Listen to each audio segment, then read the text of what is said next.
মাননীয় সদস্য হাবিবুর রশিদ, ঢাকা ৯, আপনার সময় ৮ মিনিট।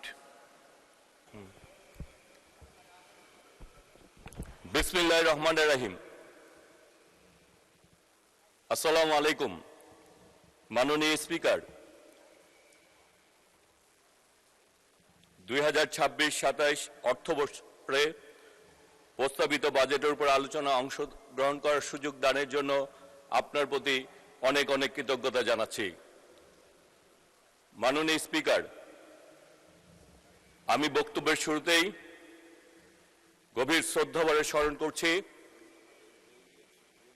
শহীদ রাষ্ট্রপতি জিয়াউর রহমানকে, যিনি আমাদেরকে লাল সবুজের পতাকা দিয়েছেন, মানচিত্র দিয়েছেন, বিশ্বের মানচিত্রে বাংলাদেশ হিসাবে পরিচিত করার গর্ব অর্জন করতে পেরেছি।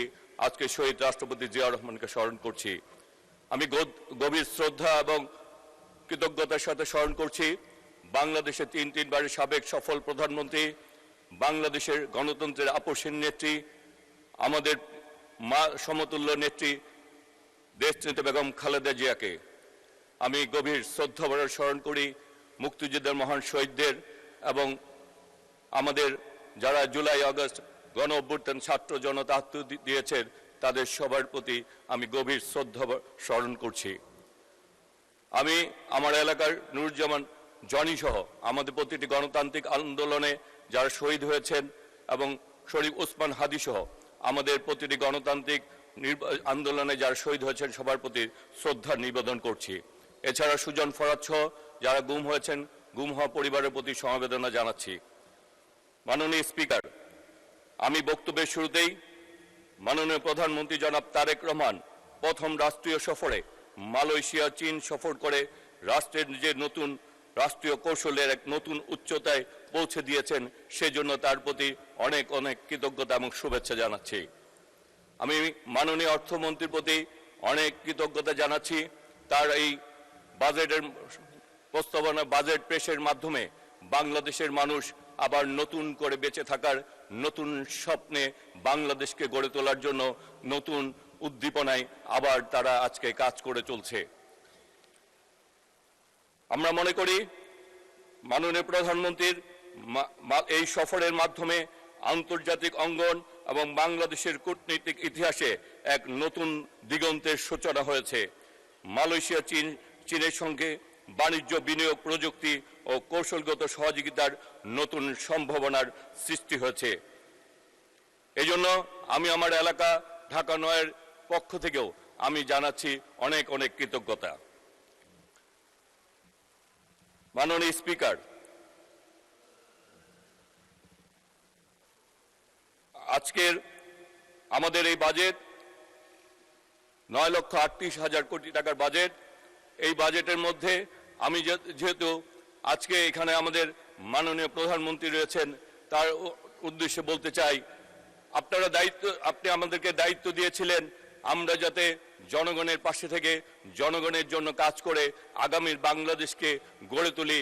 ঢাকা ৯-এর মানুষ আজকে আপনার সেই কথা রক্ষা করার জন্য আমরা সকলে মিলে কাজ করছি।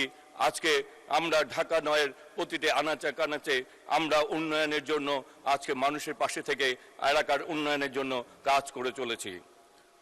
মাননীয় স্পিকার, আমি মনে করি আজকের এই 9,38,000 কোটি টাকার এই বিশাল ও দূরদর্শী বাজেট আমাদেরকে আগামী বাংলাদেশ গড়ার জন্য একটি শক্তিশালী অর্থনৈতিক ভিত্তির উপর গড়ে তুলবে। এই বাজেটের মূল লক্ষ্য তিনটি: অর্থনীতিকে শক্তিশালী করা, নতুন কর্মসংস্থান সৃষ্টি করা, 2034 সালের মধ্যে $1 ট্রিলিয়ন অর্থনীতি উন্নীত করা। এই বাজেট শুধু টাকা পয়সার হিসাব নয়, এটি আগামী দিনের বাংলাদেশের উন্নয়নের রূপরেখা। বর্তমান মাননীয় প্রধানমন্ত্রী আমাকে সড়ক পরিবহন ও মহাসড়ক বিভাগ এবং রেল মন্ত্রণালয়ের প্রতিমন্ত্রী হিসাবে দায়িত্ব দিয়েছেন। আমরা এই দায়িত্ব পাওয়ার পর কাজ করে চলছি। এই বাজেটে এই সড়ক পরিবহন মহাসড়ক বিভাগে প্রায় 36,917 কোটি টাকা বরাদ্দ রাখা হয়েছে। এর মধ্যে উন্নয়ন কাজের জন্য রাখা হয়েছে 30,741 কোটি টাকা। বর্তমানে দেশের বিভিন্ন স্থানে 106টি উন্নয়ন প্রকল্প চলমান রয়েছে। আগামী দিনে বাংলাদেশে 3000 কিলোমিটার আধুনিক নিরাপদ এক্সপ্রেসওয়ে নির্মাণ করা হবে ইনশাল্লাহ। এর ফলে ব্যবসা বাণিজ্য, শিল্প, পর্যটন এবং যোগাযোগ ব্যবস্থা আরো উন্নত হবে। আজকে রাজধানীর যানজট কমানোর জন্য আমরা এই ঢাকা শহরে যে বাস টার্মিনালগুলি রয়েছে এগুলিকে সিটি সার্ভিসের আওতায় এনে আন্তর্জেলা বাস টার্মিনালগুলিকে ঢাকার আশেপাশে স্থাপন করার জন্য মাননীয় প্রধানমন্ত্রী আমাদেরকে নির্দেশনা দিয়েছেন। আমরা সেই নির্দেশনা বাস্তবায়নের জন্য কাজ করে চলেছি। এছাড়া আমরা ঢাকাকে মেট্রো রেলের পাশাপাশি মনোরেল এবং আমরা ইলেকট্রিক ভেহিকেলকে বাস্তবায়নের জন্য মাননীয় প্রধানমন্ত্রীর নির্দেশনায় আমরা সকলেই কাজ করে চলছি।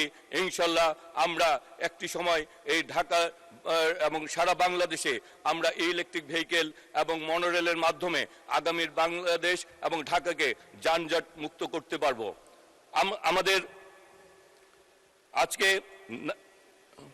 আমাদের আগামী দিনে আমাদের 5 লাখ চালক তৈরি করার পরিকল্পনা রয়েছে, সেই জন্য আমরা কাজ করে চলছি। আমরা রেলপথের দায়িত্ব রয়েছে, রেলপথে প্রায় 9,941 কোটি টাকা বরাদ্দ রাখা হয়েছে।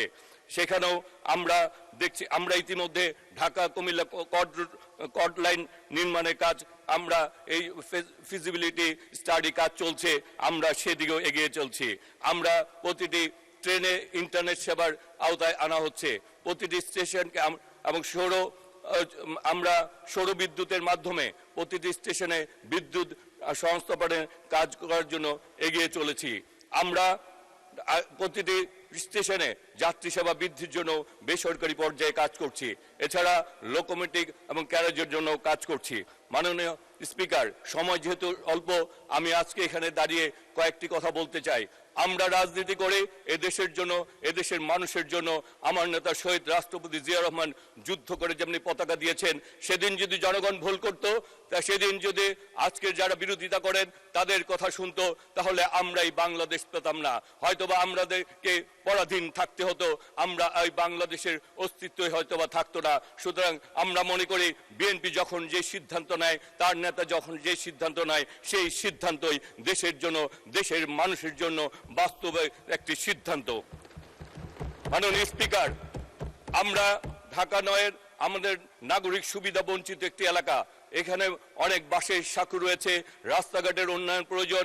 আজকে মাননীয় প্রধানমন্ত্রীকে আমি কৃতজ্ঞতা জানাই।